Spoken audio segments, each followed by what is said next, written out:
Well, hey guys, and welcome back to Maine Fish and Wildlife for a little more remote learning.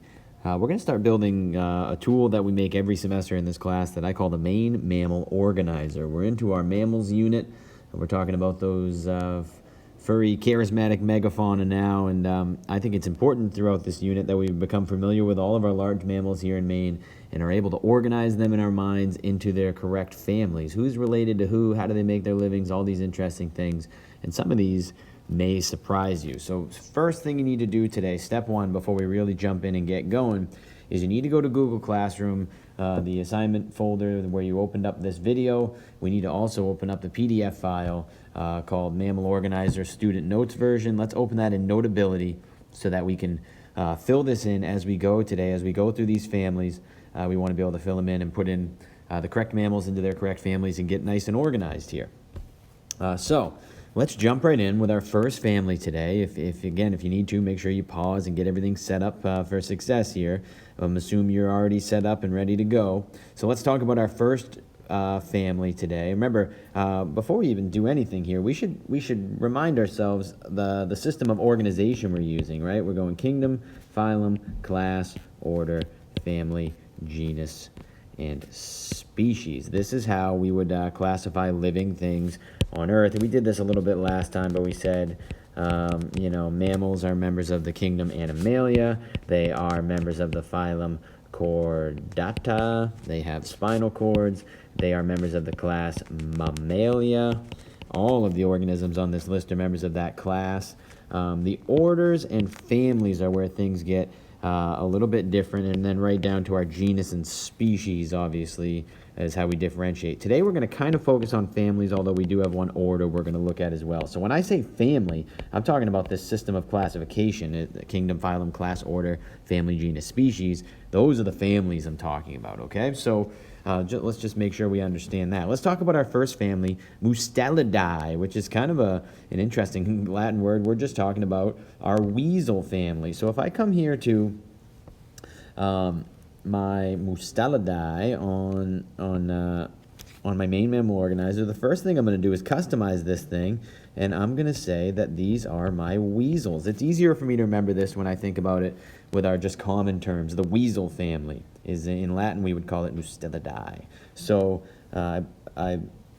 if we come back here to our presentation, we've got the characteristics of mustelids. I believe I spelled it wrong on the organizer. I think it's Mustelidae, not Mustelidae, but that's all right. We're gonna talk about characteristics here. They all have short legs, long bodies, and round ears, and they are all strict carnivores. We have 5 members of the family Mustelidae in the Maine woods, and we actually kind of have 6, and you'll see what I mean here in a minute. Right here, all the way on the left, we've got our smallest member of the family Mustelidae. We're going to call that on our list, we're going to call that the ermine. It's spelled ermine. The ermine. And the interesting thing about the ermine is that it turns white in the winter and turns back to brown again in the summertime. Now the tricky thing here is that in Maine, we would look at that little creature and we'd say, hey, check it out, an ermine. But in reality, there's actually 2 different species here.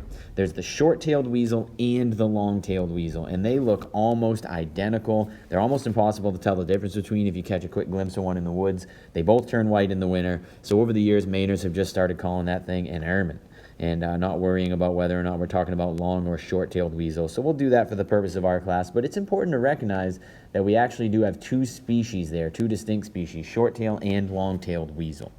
So there we go. We've got our ermine. Our next member, if we're going, I guess we'll go from small to large. Probably our next member here then is going to be the mink, which is right here. Chocolate brown, has that kind of white patch under its chin generally, and these guys are really kind of almost amphibious mammals. They're happy on land and in the water, and mink do really well in brooks and streams and marshes, going after frogs and crayfish and fish as well. Mink are pretty successful predators across the landscape, as are all these mustelids. These weasels are very voracious predators, and they do a good job at what they do. So we've got the mink. Our next one up in size would be this guy right here, which many of us have probably never seen. They're only found in our northern forests here in Maine. That's the American marten. So we'll just say American marten, M-A-R-T-E-N, marten. Used to be called the pine marten, and we changed their name officially there a while back. It's the American marten now. So that's another one of our weasels in the northern forest that love to eat red squirrels. So we've got the American marten. We've got our two largest weasels. We have the river otter, and again, we could just call that an otter here in Maine, but officially it would be the river otter. And then we also have the fisher. Now, the fisher is one I always stop and talk about. The fisher's back here. There's our fisher. It's one of our largest weasels in Maine. I think it's a toss-up there between the fisher and the otter in terms of body size, but maybe otters might weigh a little bit more than a big fisher or vice versa. But fishers get this really bad rap as this crazy vicious animal that's going to get come after you, and in reality they are a very effective predator. They love to eat everything from porcupines to partridge and snowshoe hare to maybe the occasional neighborhood cat, who knows, but they're just out there doing their jobs. The misnomer you hear a lot in Maine is people will call it a fisher cat. You'll hear, oh, I have a fisher cat in my neighborhood, or I saw a fisher cat. And that creates confusion, and people end up thinking it's a member of Felidae, which we'll get to in a little while, the cat family, when in reality the fisher is absolutely a weasel. It's one of our largest weasels, as I said, in Maine. So the fisher, it's important to realize you can call it a fisher cat. It's an accepted common name, but just understand when you do that, you're talking about a weasel and not a cat. So it's okay to use that term, but I always think it's important to recognize that we're talking about a weasel when we talk about this fisher cat. So that can be kind of confusing. Let's keep going here. We're going to rip right through these mammals today and get this nice study tool set up for us. Now, here's an interesting one. You'll notice I put it here, the order. This is not a family. This is a broader classification. The rodents, Rodentia, that's actually an order, so it's broader than families. It's one step back if we look at our let's see, our system of classification here. We're talking about now the order Rodentia, right? It's an order. So let's keep that in mind as we go here. So all rodents, members of the order Rodentia, have incisors, those teeth, those front teeth that are highly developed. They're kind of orange in color. They grow throughout their life, so rodents must chew on things to keep those teeth kind of whittled down.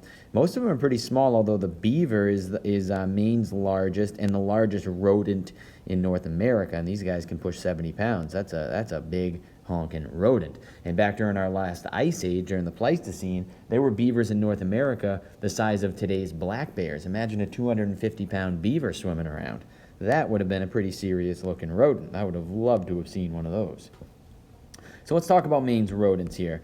Let's add them to our list. And here's how I organize them in my mind. I like to keep them into like little subgroups. We have three that I would call our squirrels here in Maine, right? We've got gray squirrels, plenty of those behind TA, red squirrels, which are super common the further north you get, certainly around in southern Maine. And then also, very rarely observed, we have flying squirrels as well. We actually, again, have two species in Maine. We kind of lump them together and just call them flying squirrels. These guys are highly nocturnal, very rarely observed by people, but I bet you they're all over your bird feeder at night when you're not paying attention.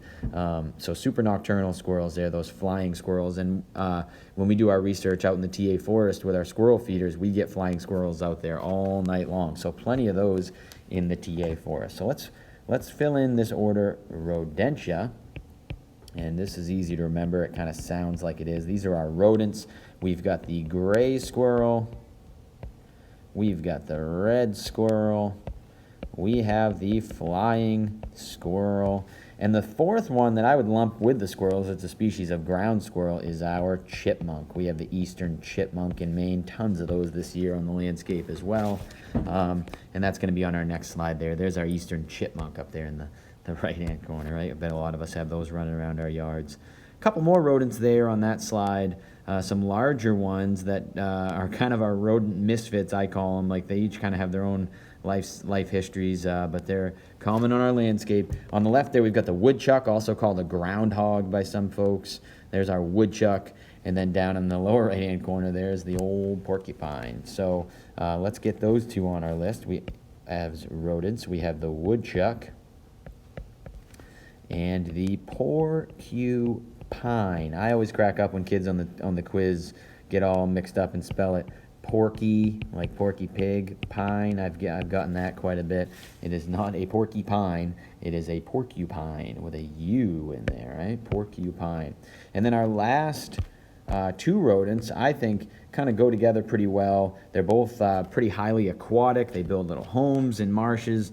And we have the beaver and the muskrat, and they're often confused. I can't tell you how many times I've been around people that'll observe a muskrat and think that they maybe saw a baby beaver, knowing that it's kind of small for a beaver, but it must be a beaver. It's swimming in a pond, when in reality they're probably looking, and they may be looking at a muskrat. So we've got, let's do this. Let's say muskrat and beaver. There are our rodents. We've got our large rodents. There's certainly plenty more little small ones that don't necessarily make the list. And by the way, here's our Mammals of Maine poster that the state of Maine has released. And there's all kinds of stuff on here, some complaints I have that we'll get to in a minute, but you'll be able to use this on whatever kind of quiz we use going forward. I usually take the names off of this and give you a picture bank for the quiz, and this is the official Mammals of Maine poster from Inland Fisheries and Wildlife. So let's march on here. We're gonna get all these mammals out of the way today. So ones that often get confused for rodents but are not true rodents is this family Leporidae. These are our rabbits and hares, and these guys all have long hind legs that are built for quick bursts of speed, and they're all herbivorous. So the Leporidae, we will label this as our rabbits, and we have two members of the family Leporidae here in Maine. The most common one being the snowshoe hare. This is found statewide, tons of them up north where we have a lot more young forest, but they are found down here in southern Maine. And then we have our super rare, state endangered New England cottontail. And this is interesting because one is a hare and one is a rabbit, right? The snowshoe hare is not actually a rabbit, although people in Maine hunt for them and always refer to it as rabbit hunting. I'm certainly guilty of that. We're not actually hunting rabbits, we're hunting hares here in Maine. Our New England cottontail, on the other hand, is a true rabbit. And those are state endangered. We think there may be as little as 300 or so left on the landscape in Maine, strictly in York and Cumberland counties. And a New England cottontail biologist once put this in reference for me. He said 300 New England cottontails is less biomass than one cow. So you think about, we have less than one cow's worth of biomass of New England cottontails left on our landscape, and we're doing a lot of work to preserve their habitat and try to keep them around. So there's our two rabbits, and if we go back to our presentation here, we can see that snowshoe hare, classic telltale sign of those tall ears, large hind feet they use for running around on deep snow, and they change color. In the wintertime, those snowshoe hare molt and take on this beautiful white appearance to help them blend in, and they go back to that brown in the summertime, where our New England cottontail would stay brown year-round. And I tell my students every year, if you're running around the bushes here in York County in the wintertime and you find a wild rabbit that is still brown in the winter, you may have found a New England cottontail, and we want to know about that. We want to be able to report it so that the biologists can know where these endangered rabbits are. And I actually had a student once find and get a photo of and officially document with the state a New England cottontail on the landscape, and they were super pumped to get that information. So pretty cool, and keep an eye out this winter for rabbits that are still brown. Maybe we can help the state find these hidden pockets of New England cottontails left on the landscape. So let's carry on here. We're starting to fill this document in. So let's go to our next group. This is the family Cervidae. This is the deer family, and all members of the family Cervidae are hoofed. They walk on two toes.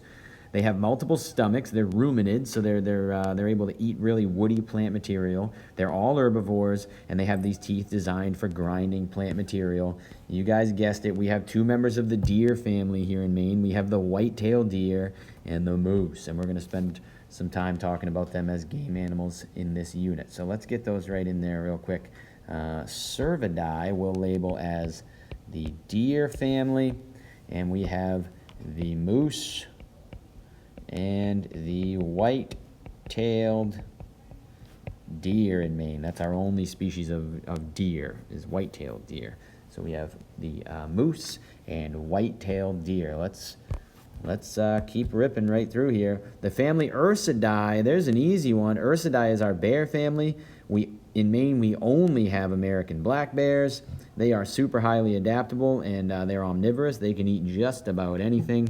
And they are slowly working their way closer and closer to humanity. I think I hear more and more reports every year of bears here in southern Maine, in Dayton and Saco, and around the area, where it used to be extremely rare to observe them in southern Maine. Maine has the largest population of black bears in the lower 48, and that population is growing.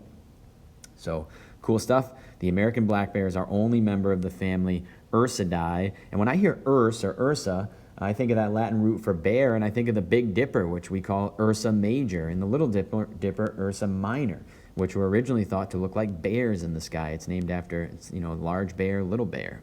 Ursa Major, Ursa Minor. The Big Dipper is Ursa. Ursidae, bears. So let's go to Ursidae. We'll label this bears.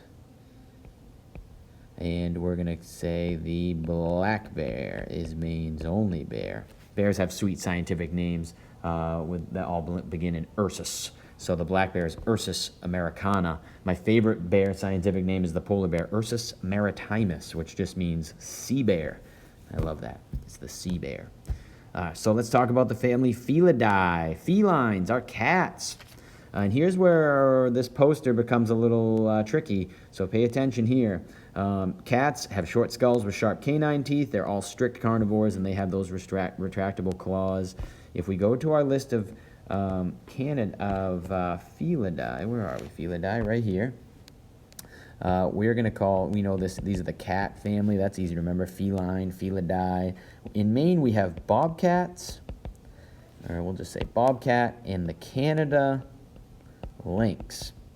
Now, you may be looking here at your Maine Mammal Organizer poster and say, but wait, Mr. Delcourt, they show the mountain lion on our poster. But if we zoom in and we look really close, they list the mountain lion as extirpated, okay? Meaning that mountain lions used to live here but don't anymore. And the directions for our assignment tell us to list the species currently found in Maine. And for that reason, we leave the mountain lion off of our list of cats. The current cats we have running around the Maine forest are the bobcat and the Canada lynx, and Canada lynx are only found in northern Maine. If you see a wild cat with a short tail in the woods of southern Maine, you have undoubtedly seen a bobcat. So keep that in mind. Bobcat and Canada lynx are our only two cats here in Maine. And one of my complaints about this poster is, if we're going to list mountain lions and show that they're extirpated, and we're going to list wolves and show that they're extirpated, why not list caribou?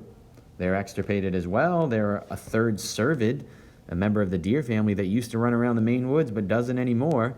So why all the love for wolves and mountain lions but not for caribou? Come on, Inland Fisheries and Wildlife, let's go.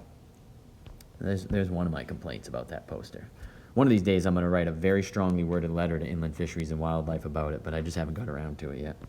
So let's go back to, we can look at our pictures here, and we see the Canada lynx with those long legs built for deep snow, big puffy feet so they can float around on top, and the bobcat, much shorter legged with smaller feet and more adapted for kind of southern climates. And bobcats are found from here, all the way down into South America. They're found all over the place, where Canada lynx are really restricted to those northern latitudes. And here in Maine, they're at the extreme southern edge of their range, actually. Let's talk about our canids, our canines, our dogs. The family Canidae are dogs. They're all long-legged. They're omnivorous, meaning they eat a little bit of everything. They have long skulls with teeth designed for shearing meat.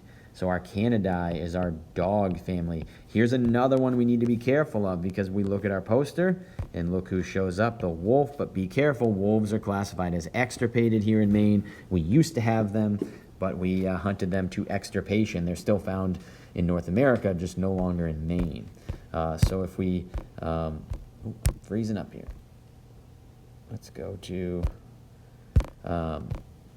back to our assignment here. We can see our 3 dogs we have running around the Maine woods, 2 of which we've already documented on trail camera behind TA this year. We have the coyote, the red fox, and a relative newcomer to Maine in the last, 30 years or so is the gray fox. So we have both of those species kind of on our list here.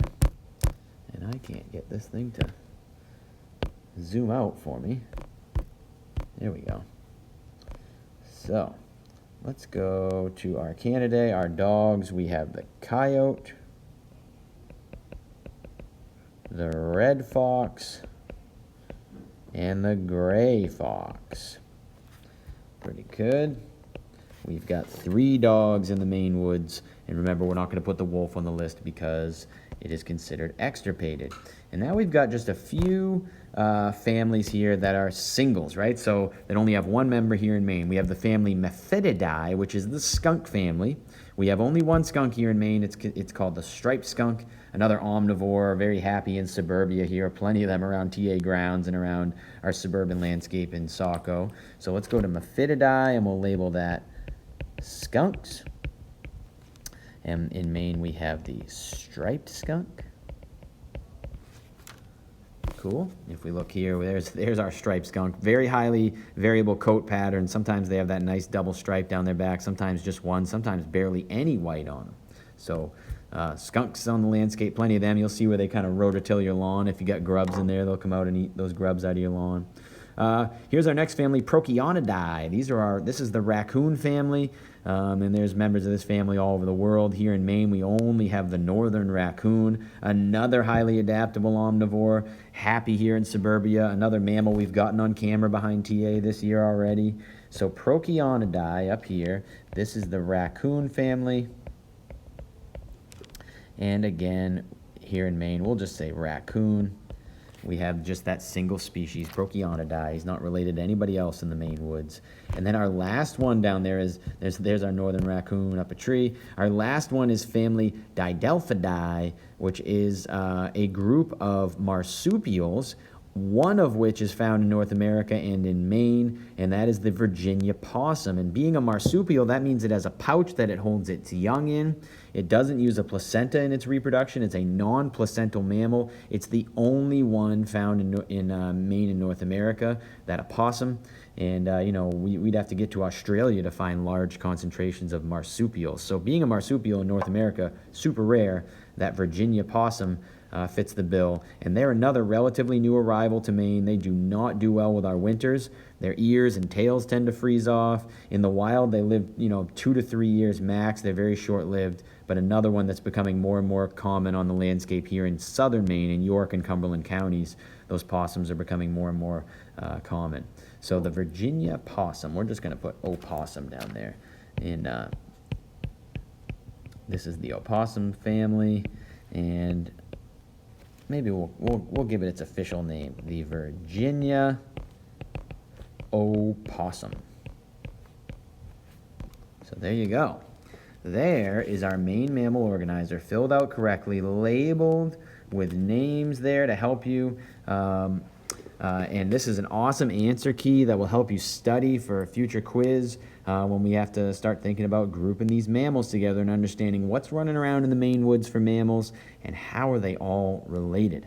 I appreciate you tuning in today. Be sure to screenshot your work when you're all done here and submit that to Google Classroom for credit. I appreciate your hard work and look forward to seeing you guys in class next time.